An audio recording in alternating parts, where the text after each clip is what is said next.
আজকে জাটকা মাছ দিয়ে মূলা রান্না হবে। জাটকা মাছ দিয়ে মূলা রান্না হবে, তখন মূলাটা আমি কাটে নেব। ঠিক আছে, এদিকে আমি জাটকা মাছ কাটে নিছি, কাইটে হলুদ লবণ দিয়ে আমি মাইকে রাখছি, এখন ভাইজে নেব। আর এর পাশাপাশি মূলাটা কেটে নেব। সো আমার মূলা কাটা শেষ, কাইটে আমি ধুয়ে রাখছি। মূলা আমার কাটা শেষ হলো, এই আমি জাটকা মাছ দিয়ে মূলা তরকারি রানবো। আপনার সাথে থাকুন। ভাত হয়ে গেছে গা, কারণ ভাতের মার গাবো আমি, আর মাছটা ভাইজে নেব। মাছ ভাজার জন্য আমি একটা কড়াই দেবো, গরম হয়েছে, আমি একটা তেল দিয়ে দেবো।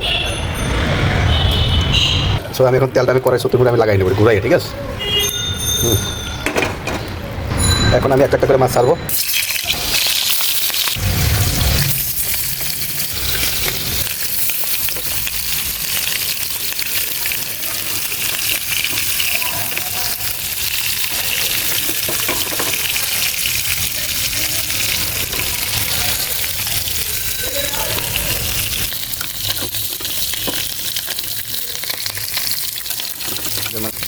মাছ উল্টে মিক্সার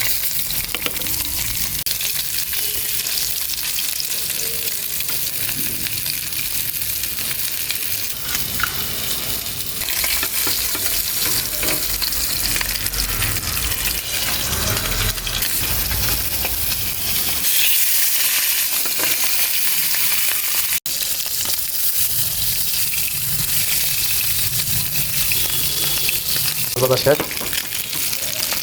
যেমন মাছ ভাজা ক্লিয়ার। আমি মূলা তরকারিটা বসাবো, আমি তেল দিয়ে দেবো। আমার তেল গরম হয়েছে, এখন পেস্ট দিয়ে দেবো। পেস্ট দিয়ে দিলাম, তাতে রসুন কুচি দিয়ে দেবো, লবণ দেবো। হয়ে গেছে, আমি এখন পরে কাঁচা জল দিয়ে দেবো।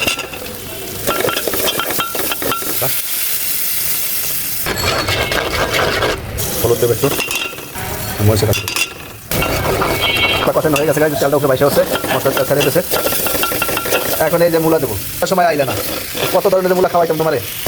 এই যে মূলা, জাটকা মাছ দিয়ে মূলা তরকারি। তো এখন আমি ডাইকাল দেবো, আমি এটাকে ডাইকাল দেবো, লাড়া দেবো।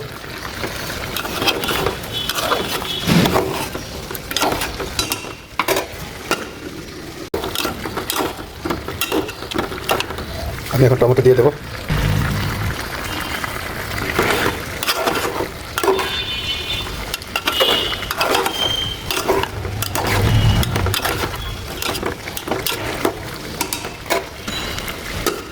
এখন দেখবো এটা কী অবস্থা।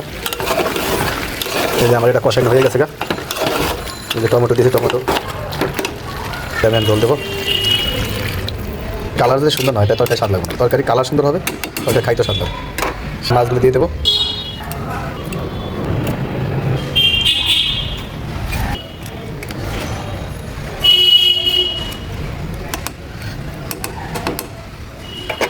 মাছ দিয়ে দিছি, এখন আমি দেখবো তরকারির কী অবস্থা আমার।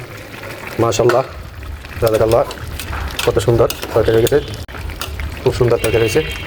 এখন আমি একটু খাইয়ে টেস্ট করে দেখবো।